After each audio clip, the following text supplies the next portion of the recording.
दोस्तों नमस्कार। आप सभी का दिल्ली जल बोर्ड के यूट्यूब चैनल आवाज़ में आज फिर स्वागत है। बहुत दिनों से एक शिकायत आ रही थी कि जो दिल्ली जल बोर्ड में कॉन्ट्रैक्ट के एम्प्लॉयज़ हैं उसके बारे में हम लोग कुछ नहीं कहते।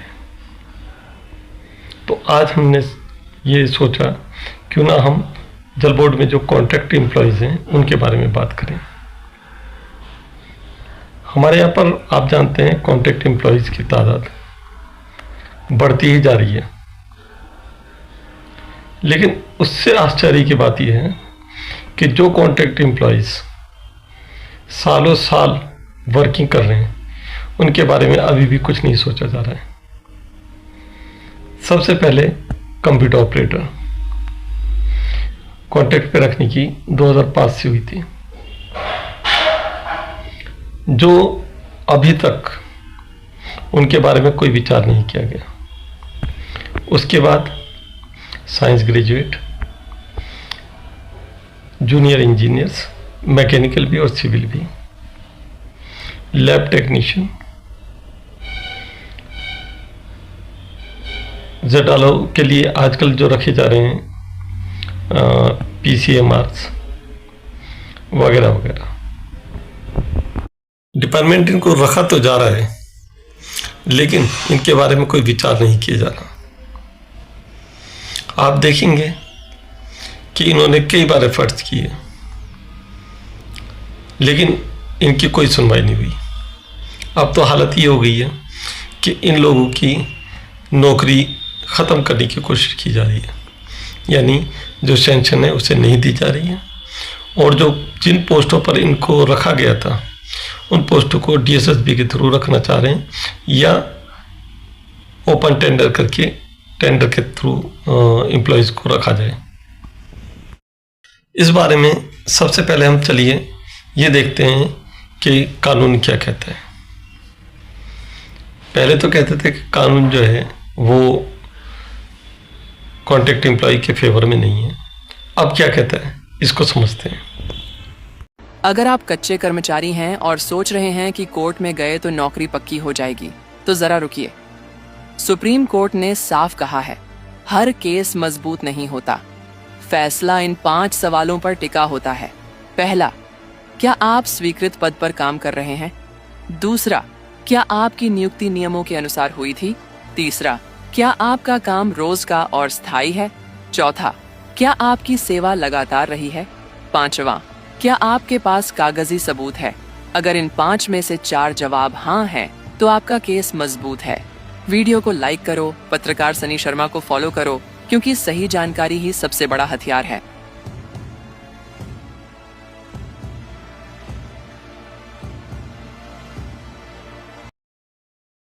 इस बार में सुप्रीम कोर्ट का भी अभी फैसला है, जिसमें ये रखा गया है कि जो 10 साल या 10 साल से ज़्यादा कॉन्ट्रैक्ट पर रखे गए और किसी प्राइवेट एजेंसी के थ्रू नहीं गए रखे हैं और उनको पेरोल पर रखा गया है, तो इन सबको रेगुलर करा जाए।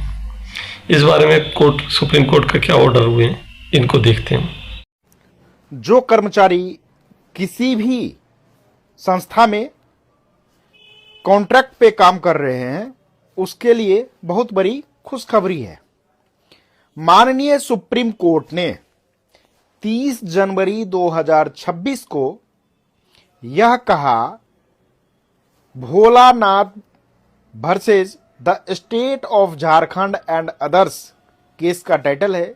इस केस की सुनवाई करते हुए माननीय सुप्रीम कोर्ट ने कहा कि किसी भी कॉन्ट्रैक्चुअल कर्मचारी को आप इसलिए उसको रेगुलर करने से मना नहीं कर सकते कि आप उसे कॉन्ट्रैक्ट के आधार पर नियुक्त किए थे।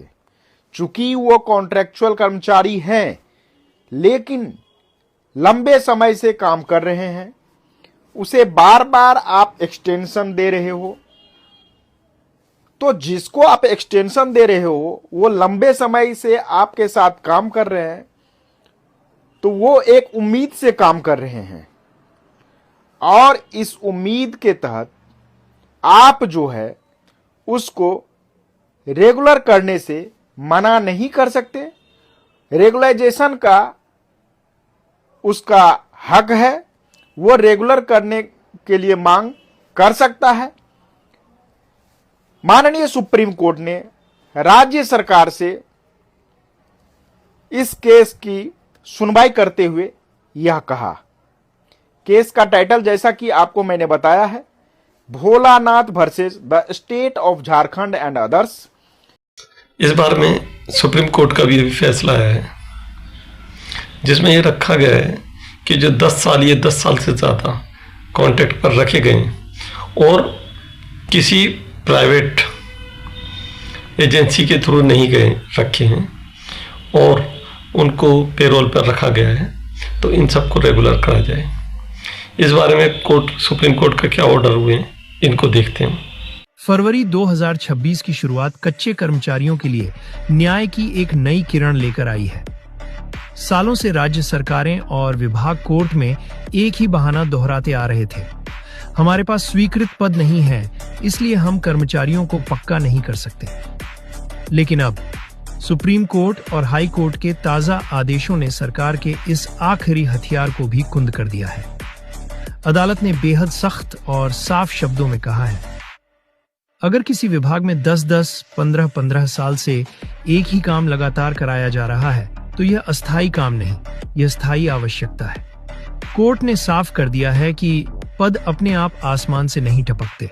अगर पद सृजित नहीं किए गए तो यह सरकार और प्रशासन की विफलता है, कर्मचारी की सजा नहीं। स्वीकृत पद के नाम पर किसी कर्मचारी को दशकों तक कच्चा रखना न्यायालय के अनुसार संविधान के अनुच्छेद 14 समानता के अधिकार का खुला उल्लंघन है। अदालत ने यह भी याद दिलाया कि सरकार कोई निजी ठेकेदार नहीं है। सरकार एक मॉडल एम्प्लॉयर है जो काम निकल जाने पर यह नहीं कह सकती कि अब पद नहीं है, घर जाइए।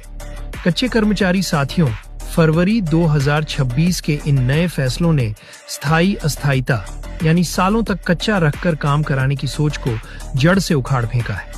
कोर्ट का संदेश बिल्कुल साफ है, अगर काम स्थायी है तो पद भी सृजित करना होगा और कर्मचारी को उसका हक भी देना होगा। यहाँ एक बार फिर आपसे अपील है, अगर आप खुद कच्चे कर्मचारी हैं या आपके परिवार, गांव या विभाग में कोई साथी इस संघर्ष से जूझ रहा है तो इस वीडियो को लाइक करें, चैनल को सब्सक्राइब करें और इस खबर को हर उस कर्मचारी तक पहुंचाएं जिसे अब तक अंधेरे में रखा गया है। अब तस्वीर बदल रही है। हरियाणा से लेकर झारखंड तक कच्चे कर्मचारियों के संगठन इन फैसलों के आधार पर नियमितीकरण की लड़ाई को और तेज करने की तैयारी में है। सरकार अब पोर्टल, नियम और प्रक्रियाओं के जाल में उलझाकर इस मांग को ज्यादा दिनों तक दबा नहीं पाएगी।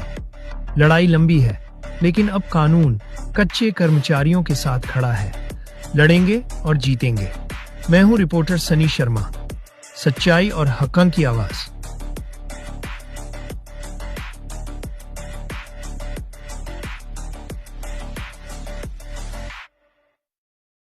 सवाल ये है, जब आपने इन टेक्निकल लोगों को इनकी एलिजिबिलिटी के हिसाब से जो आपका क्राइटेरिया था अपॉइंटमेंट का, उसके हिसाब से रखा और आप लोगों ने इतने सालों से हर साल इनकी वर्क एंड कंडक्ट रिपोर्ट आती है जो कि गुड और एक्सीलेंट होती है।